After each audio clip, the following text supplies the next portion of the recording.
ان اللہ اصطفیٰ، اللہ تعالیٰ نے سلیکٹ کیا، اللہ تعالیٰ نے برتری بخشی ہے، اللہ تعالیٰ نے چنا ہے، اپنے لیے خاص بنایا ہے، آدم کو، نوح کو، آل ابراہیم کو، آل عمران کو، تمام جہان والوں پر۔ تو ہمارے نبی صلی اللہ علیہ وسلم کا کیوں ذکر نہیں؟ ان سب سے تو افضل ہے، ہاں ان سب سے تو افضل ہے، آدم سے افضل، نوح سے افضل، ابراہیم سے افضل، اور ان کا اہل بیت بھی ان سے افضل ہے، ان کا کیوں ذکر نہیں ہے؟ تو ہمارے احادیث میں ہے کہ یہ آیت اس طرح تھی، آیت اس طرح تھی، روایات میں آپ کو دکھاؤں، ان اللہ اصطفى آدم ونوحا وآل ابراہیم وآل عمران وآل محمد علیہ السلام علی العالم۔ آیت اس طرح تھی، عثمان وغیرہ نے ان لوگوں نے بس وہ کیا کر دیا، یہ ان لوگوں کی خیانت ہے، ٹھیک ہے۔ سب بعض شیعہ جو ہیں وہ قرآن میں آل ابراہیم کا ذکر ہے لیکن آل محمد کا ذکر نہیں ہے، تو وہ یہ ثابت کرنے کی کوشش کرتے ہیں کہ حضرت عثمان نے قرآن میں تحریف کی ہے، تو اس کا کیا جواب ہے؟ دیکھیں، سب سے پہلی بات تو یہ ہے کہ جو شیعہ ہیں ان کے نزدیک، اہل تشیع کے نزدیک قرآن مجید محفوظ ہے، جس حالت میں قرآن مجید ہمارے پاس ہے اسی حالت میں قرآن مجید نازل ہوا ہے، اور اس پر اہل تشیع کے بہت سارے حوالے موجود ہیں۔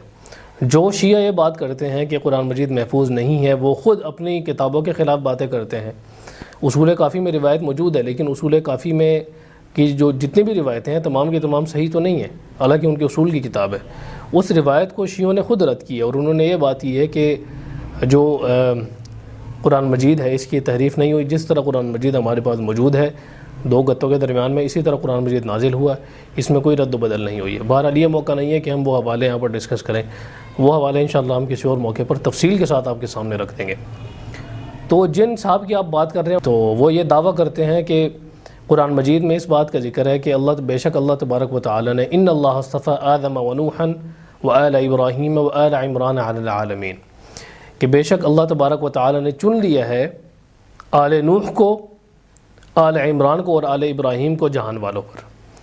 تو اس سے وہ یہ ثابت کرنے کی کوشش کرتے ہیں کہ یہاں پر محمد کا ذکر نہیں ہے، تو اس وجہ سے تحریف ہوئی ہے۔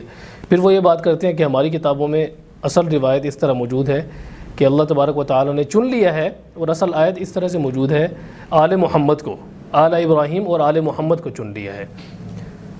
تو صرف یہاں تک بات ختم نہیں ہوتی۔ آپ اگر اپنی کتابوں کی باتیں کر رہے ہیں تو پھر اپنی کتابوں میں آپ کی یہ بھی لکھا ہوا ہے کہ قرآن مجید محفوظ ہے، ٹھیک ہے نا؟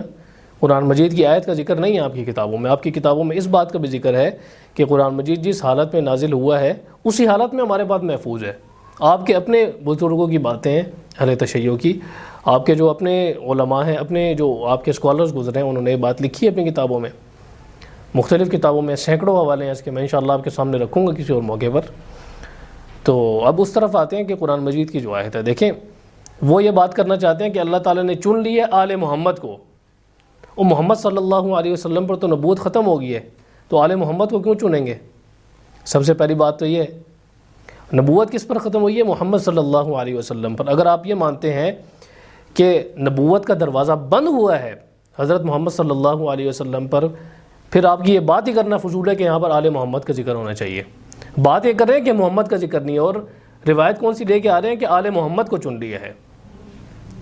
یہاں پر نبوت کی بات چل رہی ہے قرآن مجید کی آیت میں۔ قرآن مجید میں کس بات کا ذکر چل رہا ہے کہ ان اللہ اصطفیٰ، چننے سے کیا مراد ہے؟ نبوت مراد ہے، ٹھیک ہے۔ اور نبوت دیکھیں آل ابراہیم کے اندر نہیں آئی ہے، آپ صلی اللہ علیہ وسلم آل ابراہیم میں سے ہیں یا نہیں ہیں؟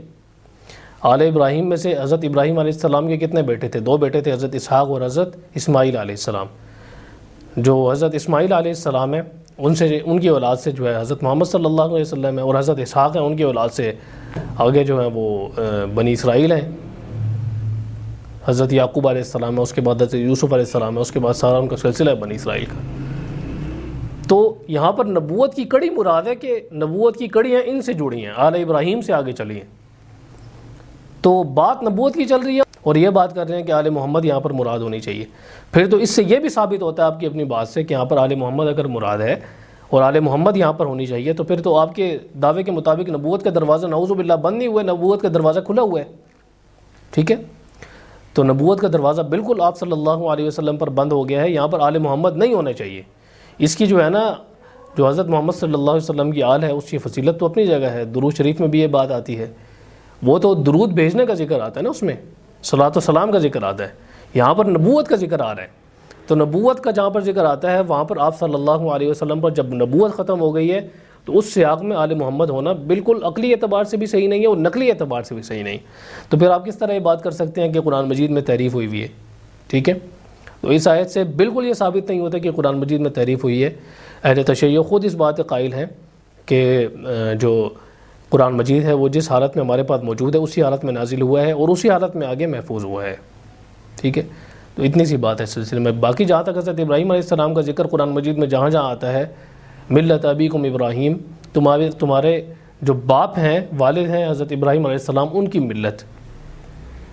تو بار بار قرآن مجید ان کی ملت بیان کرتا ہے، حضرت ابراہیم علیہ السلام کا نام لیتا ہے کہ تمہارے باپ ایسے تھے، تمہارے والد ایسے تھے. حضرت ابراہیم علیہ السلام کا ذکر کر رہا ہے. کیوں؟ کیونکہ ان سے انبیاء کا آگے سلسلہ چلا ہے. تو یہاں پر نبوت کی بات چل رہی ہے. تو بات اتنی سی ہے کہ نبوت کی بات چل رہی ہے، اور یہاں پر جب نبوت کا دروازہ آپ صلی اللہ علیہ وسلم پر بند ہوا ہے تو پھر یہ بات کرنا کہ نہیں یہاں پر اس سے مراد جو ہے وہ ہیں، وہ مراد نہیں ہے تو یہ ہیں، اور اس سے یہ ثابت کرنے کی کوشش کرنا کہ قرآن مجید محفوظ نہیں ہے، بالکل ہی بیوقوفی والی بات ہے.